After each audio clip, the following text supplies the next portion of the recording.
नमस्कार मित्रांनो, तर आज मी आलो आहे अंचलेश्वर मंदिर चंद्रपूर या ठिकाणी। आजच्या ब्लॉगमध्ये मी तुम्हाला या मंदिराबद्दल संपूर्ण माहिती सांगणार आहे। चला तर मग आजचा ब्लॉग स्टार्ट करूयात। अंचलेश्वर महादेव मंदिराचे चंद्रपूरच्या इतिहासात अनन्यसाधारण महत्त्व आहे। मुळात चंद्रपूर हे शहर याच धार्मिक स्थळाच्या महात्म्यामुळे वसले आणि ते पुढे विस्तारून आज महानगर झाले आहे। एकदा राजा खांडक्या बल्लारशाह शिकारीसाठी जंगलव्याप्त या भागात झरपट नदी परिसरात आले असता त्यांनी जंगलातील कुंडातील पाणी प्राशन करून त्या पाण्याने आपले अंग पुसले। त्यामुळे राजाच्या अंगावरील खांडके नष्ट झाली।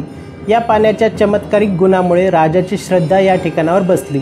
पुढे जाऊन जंगल साफ करून त्यांनी या ठिकाणी किल्ला बांधून गाव वसवले आणि त्या गावाला चंद्रपूर असे नाव देऊन बल्लारपूरची राजधानी चंद्रपूर येथे हलविली। चमत्कार घडलेल्या या ठिकाणावर त्यांनी फार लहान मंदिर उभारले।